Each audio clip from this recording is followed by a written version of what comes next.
It's very demoralizing. It is. But we are back. We're back. We are back. Man, it's a bummer that like you can't like it never recovers. You know, like Yeah. That's why I like drums. If they don't work, you just hit them harder. dang. Let's see here. We got no viewers. Ain't nobody here. I'm We're coming. back. I don't blame you if you don't want to be. I don't really either anymore. Yeah. Well, we can keep on with the videos. Carol's back. Sup? Yeah, okay. So we left off. So we're bringing JT back. Yeah, so he's the bad guy for. So the train bridge video. Yeah, yeah. Mm-hmm. Okay, so that was filmed out in Keatsville area. Yeah, you're right, John. It is. It's the government trying to hold us down. Gotta love technology. I do not, Dave. Don't love it at all. I hate it. Never works how I want it to. It is a psyop. Yeah, I don't know. We do seem to have a lot of. Oh, we'll just hope that as soon as we get the chord thing figured out, maybe it'll work. Anyway, yeah. So we were out Keatsville area, and if I remember right, the first thing we probably did was build the gallows first. Yeah, I built those in my garage. Michael built them. Okay.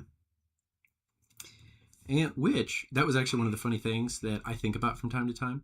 Mm-hmm. So I built those gallows in my garage, and we trucked them out to Keatsville, and we set them up, built them, and they were rickety as all get out.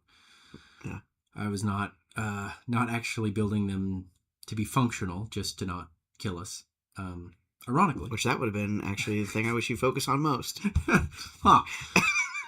But we Kyle. So it was on Kyle's dad's land, right? Mm-hmm. And he said, "Yeah, you can put up those, no problem. Just make sure you take them down."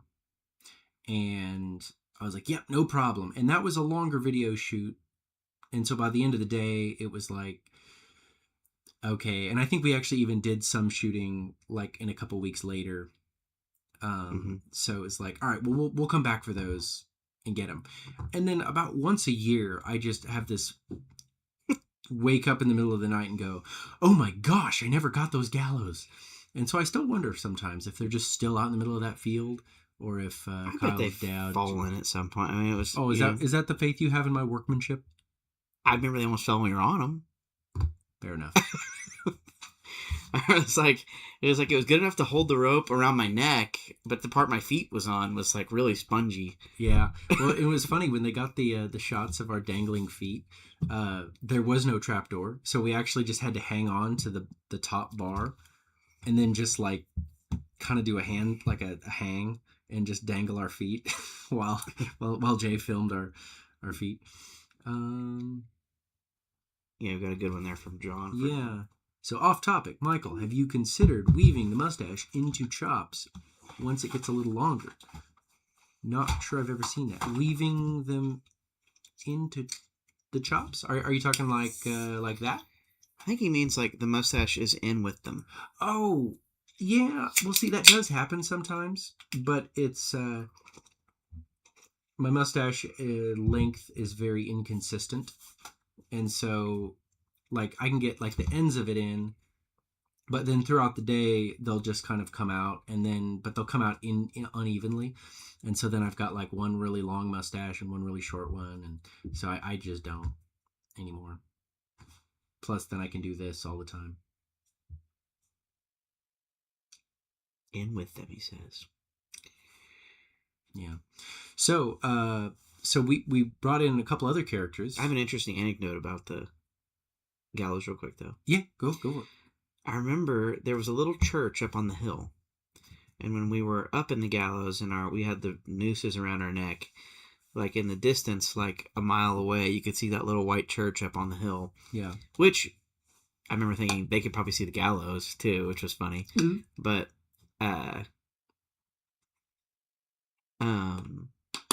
I remember thinking like, dude, I wonder how many people have been in this situation for real, where you're like on a gallows with a rope around your neck, just looking at the little church up on the hill, like thinking like, yeah, this is the end. This is my last couple of moments.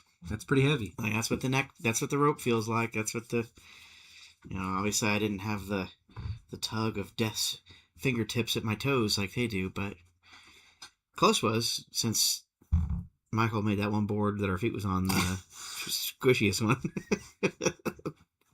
Any moment that could have been us for real. Ooh. Yeah. So, but we brought in a lot of friends on that one. So we had Jim Guthrie was there.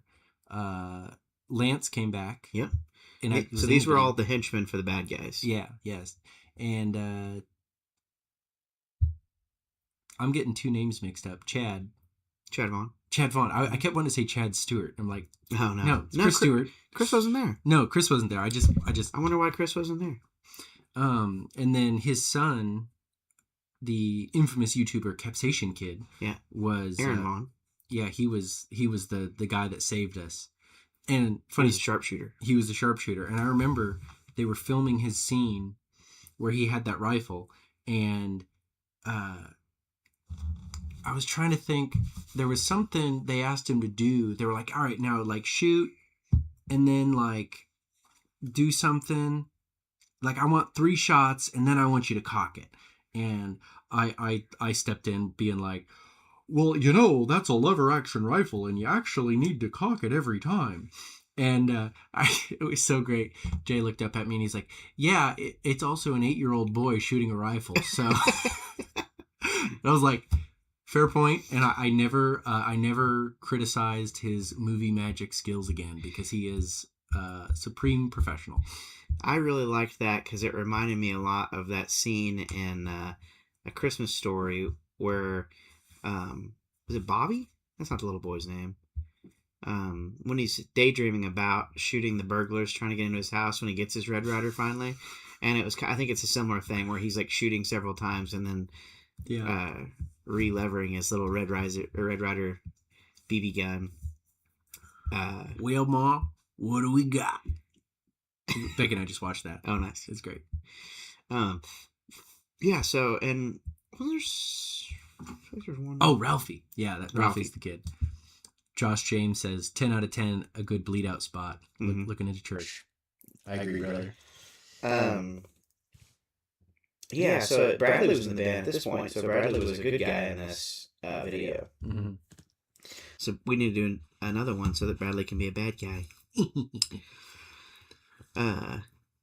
Yeah, so that was a deer hunting camp where we sort of have the big shootout finally, where they're at, and when we come down over the hill. How does that one start? I'm going to be honest, I don't even remember. I should have watched it. Yeah, we should have watched them. No joke. Fun. Watch the thing we're going to talk about. I will say, though, I have grown up in the woods my whole life, and I get...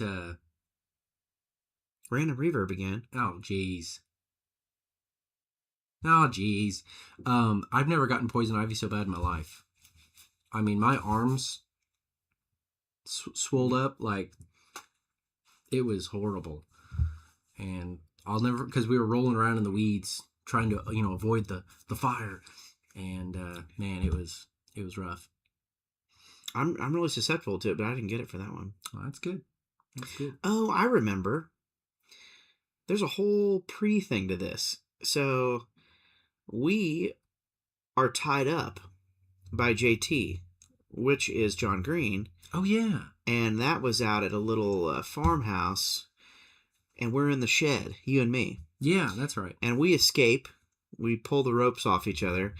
John Green has the Flying V on, because remember the Flying V was like sort of a centerpiece of those videos back then. Yeah. So he has it on, and he's like pissing outside the house. And then we escape and get on my motorcycle together. That's right. Which is where this comes from. And this was the helmet either Did I wear this or you? I think I wore that. You might have worn it? Because I was terrified. I am, spoiler alert, I am terrified of being on a motorcycle. Well, he was a real champ. You couldn't even tell. So we did a bunch of drone footage going down the road on the Softail together, and that was pretty fun. And then we meet Kyle and Bradley, and Kyle's cool old green and white F-250, I think it was. It was a truck. Yeah, this is one where it'd been nice if John Green would have showed up tonight. He was supposed to, but, you know, he's probably out working or something. Being productive. Yeah, lame. So, actually, fun fact about that truck, it was purchased by a movie studio. Oh, yeah. Yeah, catalog for, like they just buy cars to be used in. So if you ever see that old green and white truck from that video, it is Kyle's old truck. Yeah. It was a very unique one. Was it 4-door? There was something really unique about it. I wonder if he used our music video as a selling point. Like, this movie has already been in... I don't know. Maybe. I can't imagine that's the case, but perhaps. I'm going to say it was. So we met out on this old dirt road from a barn. We drank a bunch of that whiskey that came in like the turpentine can. Yeah. That was cool. That didn't last long. You don't find that anymore. Yeah. And then we rolled out all the guns out of the truck. Oh, yeah. That's how we got Bradley and Kyle in the crew. And then we went and took over the base. But I think we get caught. John, like, pulls a gun to my head.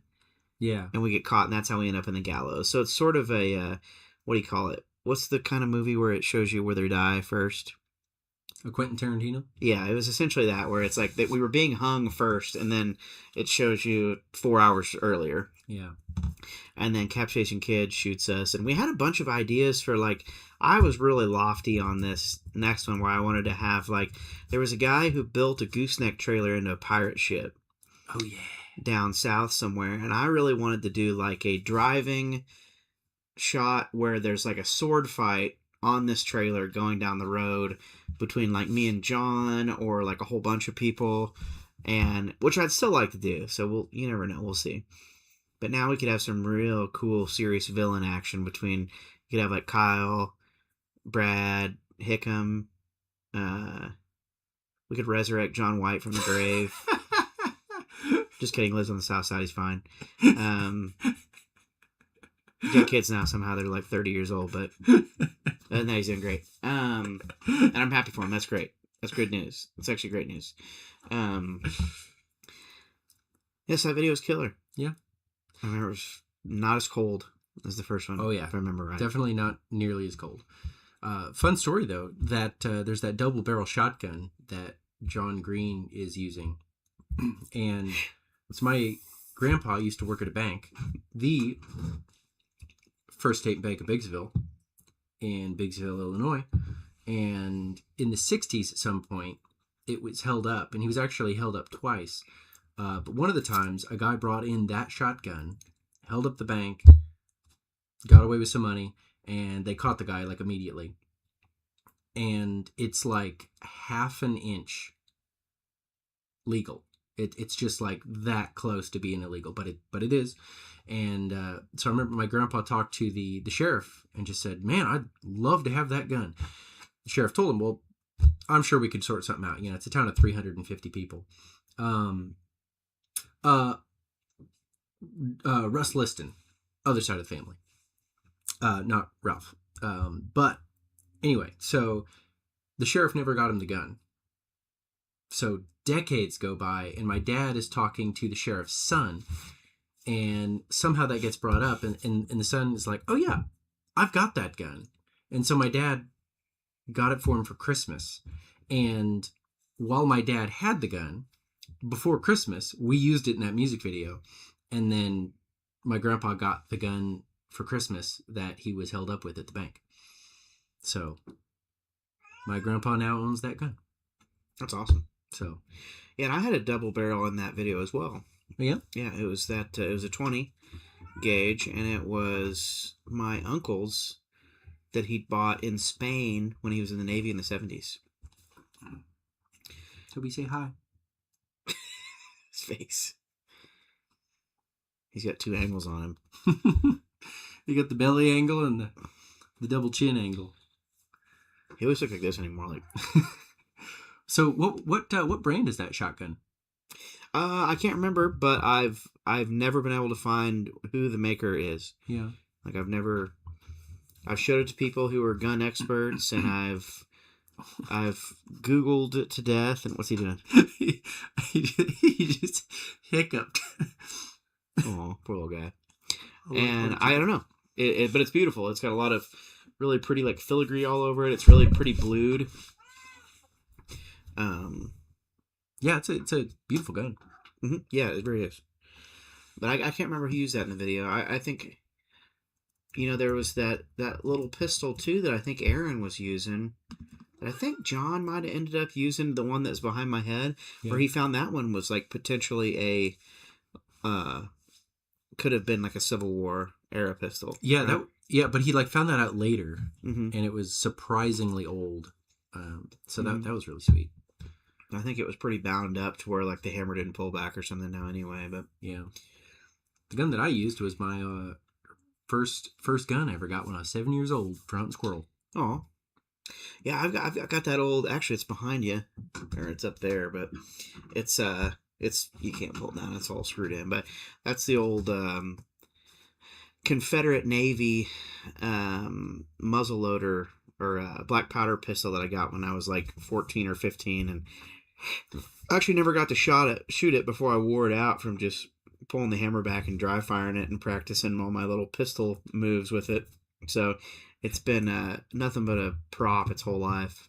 Well, that's not a bad life. No, it's been a lot of stuff though. It's been a lot of photo shoots and videos at this point, and I think you got one too, don't you? Almost same pistol, yeah. Yeah, I got it at a pawn shop. I sold something to get it. Fun fact about those pistols, and I think Richard Young was the one who told us this. Richard's big into historical pistols, and that I always assumed that the length is why it was a Navy pistol. Okay. Because you'd be shooting from boat to boat versus the others, all the other, the cavalry ones are shorter, like the U.S. Army one's shorter, but it wasn't the length. It was actually the ornamentation that was etched into the cylinder, and it was a ship, which is what made it the Navy, not that it was the length. And apparently more people ended up liking the Navy than the shorter ones anyway, because it could be used as a club, because it was so much longer. So that one ended up being fond of pretty well everybody anyway in the Civil War. Yeah, that's a good... those are really nice, intricate scroll work on those. I feel like that's something when you're looking at them from far away, it kind of just looks like it's scratched, and then you get up and you're like, oh, it is scratched, but in a very particular way. Yeah, it looks very beautiful. Josh James says it's all about the length in the Navy. Another cool one that old Richard turned us on to too is if you get into some of those more historical, like Civil War era pistols, that almost all the conversions you can assume were Confederate rather than Union used, because at that point, when the cartridge was really being rolled out, they were not able to get them, so they were only able to convert the old ones. So that's just kind of a little bit of collector knowledge there on them. I did not know that. Yeah, kind of cool. Bringing it back to Richard, and somebody, who was it that had said that about? I think that was on the last stream about If I Was a Cowboy being the top song on Apple Music. Yeah, that's really strange. Richard was really excited about that song when we recorded it. Super pumped. He was. I mean, he even like made some lyrical recommendations at the chorus that he was like, "Now, boys, we gotta," and it was great, and it was awesome to have him like kind of putting in his 2 cents on that. But he was like, "This song's gonna buy y'all new trucks." It's not yet. Yeah, that one ain't quite panned out like it was supposed to, but you never know. Mine might be in the mail. So if you want to, if you want to get a hold of Ford or Dodge or whoever makes trucks these days, let them know. Maybe they're back ordered or something. We're waiting for them. Yeah, it's all about them chips anymore. You're all buying on the chips. The chips. Yeah, the chips. What are you gonna do? So what's the next? Did we do a video for any of the songs with Richard? Pick a way to go. Yeah. That was on the next on the So we did. Sorry, I got my notes here. Boy, but that sounds good. It only peaked the whole time. So yeah, we did the video for We Own the Night, which we recorded out in North Carolina, and the song, not the video. Yes, yeah, the song, the video. It was during that COVID thing, so we decided to. But we wanted to do a live looking video, and so we reached out to our local venue, the Blue Note, and we were kind of like, "You're gonna be demonetized." You said the C word. Oh, I'm just kidding. It doesn't. The coof. We're not. Sorry. We ain't making no money. Gosh darn it! We got to make sure we get our list of things you're not allowed to say. Yeah. It was totally real. It was not a hoax. He just keeps digging it deeper. Anyway, because of certain health situations going on in the country at the time, we asked them if we could film a music video, and they're like, well, because of certain things going on right now, we don't have any shows booked right now, so you can just use it, no problem. And so it was like, oh, great. So we just got Jay in there, got a fella doing some lights, and Did you tell him where it was? Yeah, I didn't hear you say it. the Blue Note. Yeah, Blue Note, Columbia, Missouri. Yeah. So that was the Blue Note, and they brought in fella brought in Byron Neighbors, or that's not the right Byron. Byron Amp Builder brought in all the lights and did those for us. And it was, so it was good. It kind of gave us a really nice, huge, feel. It was a real big stage, and it was, it was a lot of fun. So, but we knew that we were going to have to play our parts over and over and over and over again, because essentially you have to have me play the drums for the whole song like 14 times. But then also when Tanner's doing his close-ups, I have to be in the background playing the drums 14 times for his, and then Jay had a buddy in town from New York helping with that one too. Remember? Oh yeah. I can't remember his name, but yeah, Dave, that one actually did get featured on CMT. That was pretty cool. That was Pick a Way to Go. Oh, okay. Yeah. Dave, you're wrong. Wait, maybe I'm wrong. Was We Own the Night on CMT, or was that Pick a Way to Go? I was aware that Pick a Way to Go was on the CMT, but I did not know about the other one. So maybe they're pulling the old switcheroo. We could have also said something about Pick a Way, and he just saw it on the live or something too. But oh yeah. The chat is, unfortunately, our talking in the chat is a little delayed. But yeah, I remember we went to Dunkin' Donuts and we got 2 big old things of coffee and a huge box of donuts and just drank coffee all day while we filmed that. Now, was this video before or after the one that got lost? I think this was after. Okay. Yeah. We had filmed one that was a live video out in a barn that unfortunately suffered a tragic fate. Yeah. And it never made it out. But there was a goat in that video. There was. And that was for caffeine, nicotine, and weed. We had this goat with us all day. We got this picture of this goat in the back of the van. And Els is there. Els Goodlow. And he's a killer country player who plays with Ty Tombstone here in town and a lot of different people. But there's a really funny picture of him with the goat. Unfortunately, I think never. Yeah, that was a good one. Yeah, that's really too bad. We played the whole set for just us, and then the reveal at the end of the video was it pans out and there is no crowd. It's just a single goat, and it was going to be great. And I think they threw the hat. Did it land on the goat's head? I know. I remember we tried to do that. Yeah, we were really trying to. I think we threw the hat and then the goat went up and smelled it or something, but. It's a shame that one never made it out. But. Yeah. We'll have to redo it sometime. Yeah. It's a good idea. So We Own the Night. Yeah, that was Blue Note. There's not a lot about that one that was like, we did it a ton of times. It was kind of during a weird era. It was cool to just like be doing it in the Blue Note. Yeah. It did start an interesting era for us, though. That is true. Because when that certain event, which shall remain unnamed, happened, we were like, well, we've got a lot of extra time, so we actually just started practicing every morning from 7 to 9. Instead of doing like one weekly night practice. Oh, yeah. We just started, every morning we'd show up at practice at 7 a.m., 9 a.m., and we'd just play every day. And so then when the video was coming up, He was like, well, we're going to have to do the same motions somewhat every day. So that's when we actually just choreographed basically all our movements, so that if we got a little bit of different shot, it was, the cuts would be the same. Yeah, we could essentially just film the whole thing from any angle and it would look exactly the same. Yeah. And so all those like little spins that Bradley would do, he would do them every time in the same spot. And his kick jump thing. Yeah. Yeah, that was weird. Hey, man, we did so many of those, what we were calling the Heavy and Western show at that time too. And what's wild to think now is like, this is actually not that bad. Like, we've had it drop a couple times, but man, those were some of the more infuriating moments, I feel like, of my entire life was working. So basically COVID, I took this, my project was like, I was going to learn how to edit video and do all that stuff. So like I had this turd ball old computer with this open source piece of crap video editing thing. And I would put like, I remember I would work 10 hours a day on editing a video.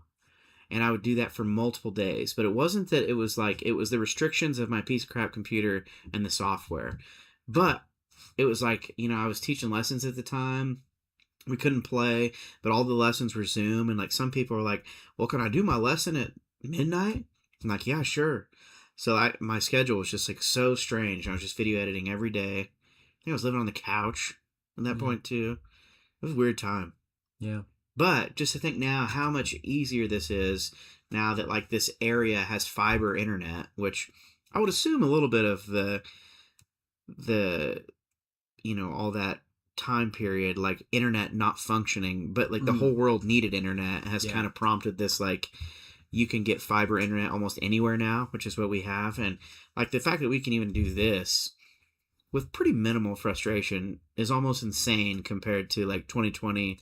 Yeah. Because we tried to live stream a couple times and it was just, I mean, horrible. And it worked for a while, but then it'd be like, but it'd take us hours to gear it up and get it ready. And we'd have like games and stuff ready. And remember there was one where we like, there was something where we like did custom art for people.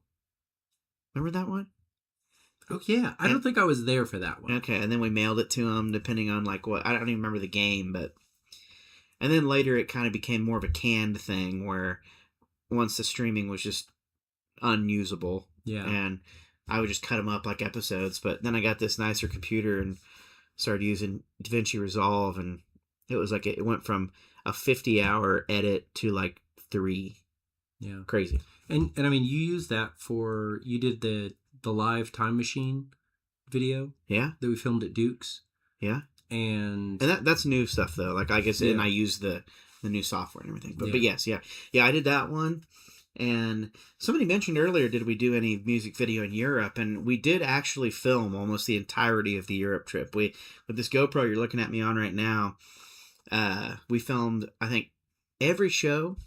Like it was like one angle, but between the 27 shows, we have 27 shows of different angles on the screen. And we filmed a lot of walking around, going to cathedrals, just cool stuff like that. So at some point, we will do something really cool with all that video footage, which might just be watching it and commenting on it on here, once I figure out that element of it. Toby. So the last video we did was If I Could Pick a Way to Go. Yeah.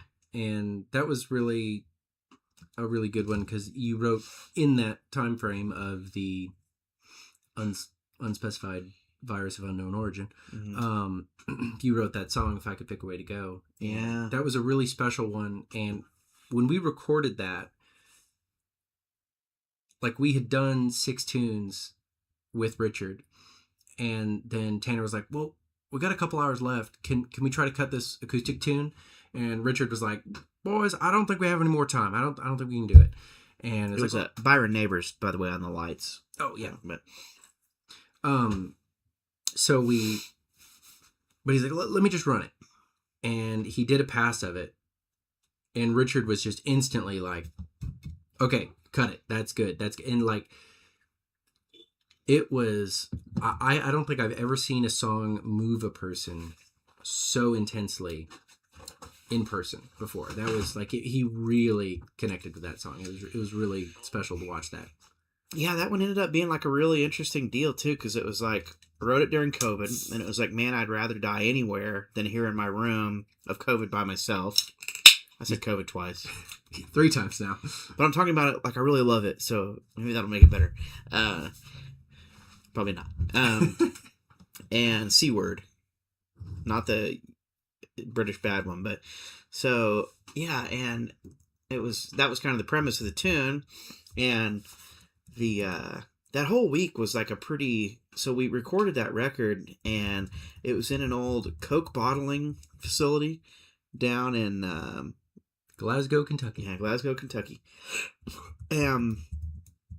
Yeah, the whole kind of prelude thing, Michael. And there was like my grandma had died that Monday when we got there to start recording. And so it kind of just, for me, it put this whole like heaviness to the whole week in general. Which it was like, I'm pretty good at compartmentalizing stuff like that. So it was like, it wasn't ever like it's throwing me off or anything. But I feel like when we got to that tune, there was something that was just like a little more, I don't know, maybe the gravitas of life and death was just a little more in the room, maybe, which kind of made it a little more heavy when we recorded it, and John played the slide on it, and we just kind of, I mean, Richard really, really liked it, and I kind of told him the story too, and that was.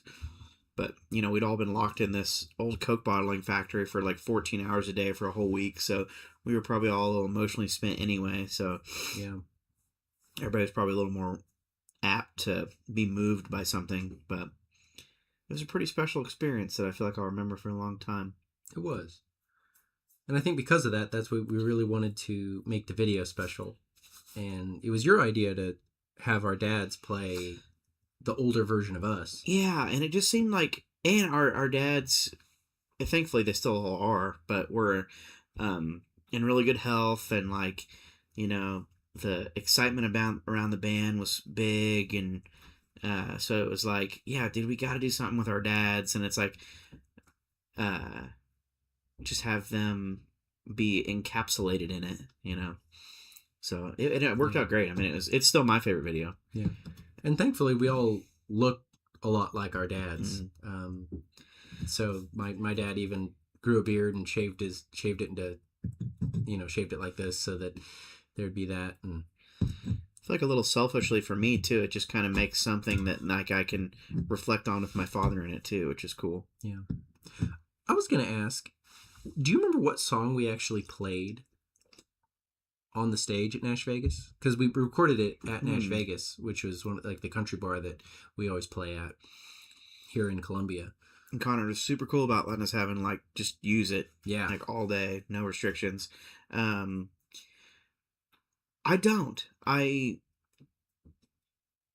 want to say maybe I think we changed it around because we had different things, but I do think we used some of the moves from Caffeine, Nicotine, and Weed, so I wouldn't be surprised if that one was. Yeah. I feel like it, each one was like selected moments from our show that we wanted to encapsulate. So it was probably, Comanche Brave. Yeah. Things that we had like, oh, we do this during this song type stuff.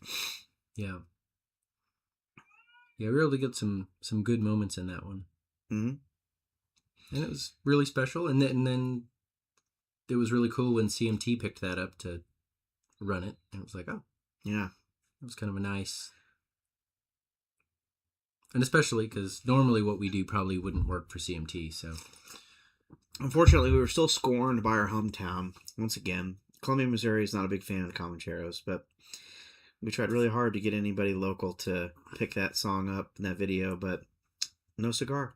Unfortunately, it's perfect local venue, local bar, local owner, local band. It was very wholesome, parents and stuff. But just on the topic of being scorned, there's a really funny story where they have a rock awards event here in Columbia, and we just went because we had some friends getting an award, and Tanner You were, I think that was like the first night you had your all white denim suit, Yeah, and it was awesome. And I think that's my fancy clothes. I remember there was a couple of times, like we were just there to watch, but I remember Mark Kleppel was introducing an award, and he gave us a shout out, and then I'm blanking on, was it Shags and Trevor who wore the trash bags? Nope. Nope. Who was that? Who am I? You're gonna have to come up with that one yourself, buddy. All right. Well, somebody wore trash. A bunch of our buddies were there wearing a bunch of our merch and doing like we were very, very locally supported by our friends who were part of the. Yeah. I actually am spacing on who it was at the time, but it wasn't Shaq. But it was like there was, without talking too much shit. We were always a little scorned from local things, and our friends were very kind to include us, even though we weren't included in any of the local awards festivities. But I wouldn't have had it any other way, because of course they literally like walked up to present an award for another band, and they were wearing trash bags, and they were like, "Well, we heard the Comancheros were here, and we didn't want to get sprayed with beer, so." Yeah, it was. Which it was at that awesome. time we were a real beer fest every show. It was like you're gonna. It was almost like a Gallagher show where it's like you're gonna get covered in beer. Still no local love, That's all right. James Whiteside says he was abducted by aliens. Were you probed? Did they probe you? James, I'm just drinking them fast. By the way, I know that's like not the first name I know you by, but I'm just using the YouTube name because I can't convert in real time in my head. I apologize. Well, this way too, it makes sense to anybody reading. Oh, good point. Yeah, that too. What he was saying. So, yeah, I don't know. Maybe when we get the figure out how to actually watch these, we'll do like a commentary while we're watching them or something. Yeah, that'd be pretty sick. I'd like to do that because I'm sure we'll think of a lot more stuff too. Yeah. I'm kind of surprised we've been able to think as much as we can for and not having watched them for a million years. But you didn't even make a list. I didn't even make a list. I made notes. Just bought a 15-pack. I mean, same thing. So, was there any other music video things you're burning to? Not really. Other than, I guess, so of the two that we've done ourselves, we did the one at Duke's. Yeah. For the record release of Live Time Machine. And then we did that's what I made, of Sturgis footage, right? Seminole Wind. Yeah. We did a video that I edited of video that I took on a GoPro at a Sturgis a couple years ago, so that was pretty cool. And this is the ceiling fan from Duke's that we accidentally broke. We destroyed it, and then they still asked us back, so God bless him. Toby's making a racket. What's in that damn door?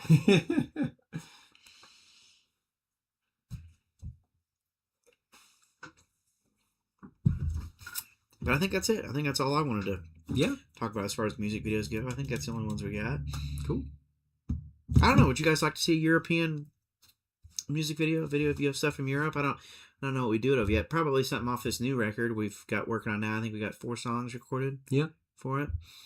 There'll be many more. That's the thing we were talking about. Maybe doing a live deal where you get to hear one. Oh yeah, Sean was there. Yeah. Man, we miss you, dude. Go Cubs. Thanks for coming to the last one when we were there too. Yeah, I don't know. I guess you guys haven't heard the new ones yet, but we'll see. Yeah. Let's go through the list and see if there's anything that European footage would fit really well. But I think it'd be cool just to watch it and go through it on here with you guys. So yeah, it'd be kind of fun. We'll let you know when we decide that we're going to do the dropping a new tune, so we can just play that. So the live stream can get the exclusive first listen. Yeah, it'll be fun. Yeah. Well, wait, Mikey. We're about the same length we were last time, except this time it was cut up in 3 pieces. Yeah. Appreciate y'all staying with us. Thanks for hanging. Yeah. So, Well, we'll be here next time, Tuesday, 8 p.m. Central. We'll have it a little better figured out. We'll have a thing where the internet doesn't drop, hopefully. So Yeah. that was kind of cool. So, yeah, we are not doing a Battle of the Bands in Jefferson City. Is there a band called the Comancheros playing a Battle of the Bands in Jefferson City? It's very specific for it not being something we're doing yet. I don't know. We might be signed up for one that we don't know about. So, yeah, you never know. But yeah, we'll see you guys next week. We'll see you next week. Maybe we'll have John Deere Green here. We'll see. Yeah. He's elusive, but we'll see.